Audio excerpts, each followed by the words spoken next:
President, and the matter I rise to speak on this afternoon is one that will be of growing concern to South Australians, and that is the growing divide between the rich and the poor. The 1% richest people in our society and everybody else. And indeed, the Greens have recently launched a campaign to tax the richest 1% and to focus on this in the lead up to next week's federal budget. And there are signs of this inequality everywhere one looks, Mr. President. One of the things that we must see action on in next week's federal budget is ending the perks for developers, the perks for investors, property tax. Our housing system makes the big banks and property developers billions of dollars at the expense of everybody else. While we have people sleeping in their cars, property investors are able to buy 10, 20, 30, 40, 50 houses and get taxpayer subsidy to do it. They're buying up assets, competing with first home buyers and pushing prices out of reach.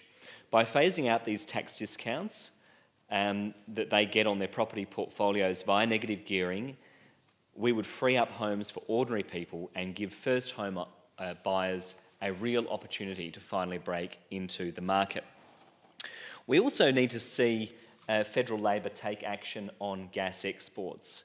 We need to see an end to the rort that lets offshore gas companies export our resources without paying any royalties. Massive gas corporations are making billions and billions of dollars in profit, while 56% of all Australian gas is exported without paying a cent in royalties. Mr. Acting President, it is outrageous. If we tax their exports, we'd get our fair share of wealth generated from our own natural resources. These natural resources belong to all Australians, and we should get our fair share. We also need to end the rorts for big corporations. It's shocking to know that in the last 10 years, corporate profits have doubled, all the while 1 in 3 big corporations have paid no tax. And I referenced earlier in question time the fact that interest rates are going up again for the 3rd time this year, and while ordinary South Australians are struggling to make ends meet, we have the big 4 banks making a record $16 billion in just one financial year. It's outrageous, and we need to see leadership from the federal Labor Party. Now, I say we need to see leadership from Labor because we know we certainly won't be seeing it from the Liberal Party. They're the party of the big end of town. And we know we won't be seeing it from One Nation because they are beholden to the mega-rich and vested interests. And if you want proof of that assertion, Mr. President, in politics we are judged by the company we keep.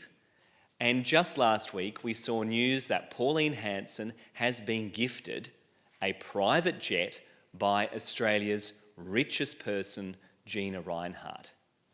A private jet paid for by billionaires. This is the person, Mr. President, that says that she is a friend of the battler. She is no friend of the battler, she is a friend of the billionaires. And One Nation members of Parliament are here to do their bidding. They scapegoat migrants and they scapegoat and demonise difference to distract from the economic system that is dividing us and that is allowing some people to make a lot of money while others compete for the scraps. This is the same approach that the MAGA movement is taking over in the United States. It's that style of politics that is being co-opted here in Australia by One Nation. They don't care about the battlers. They are there to serve the billionaires.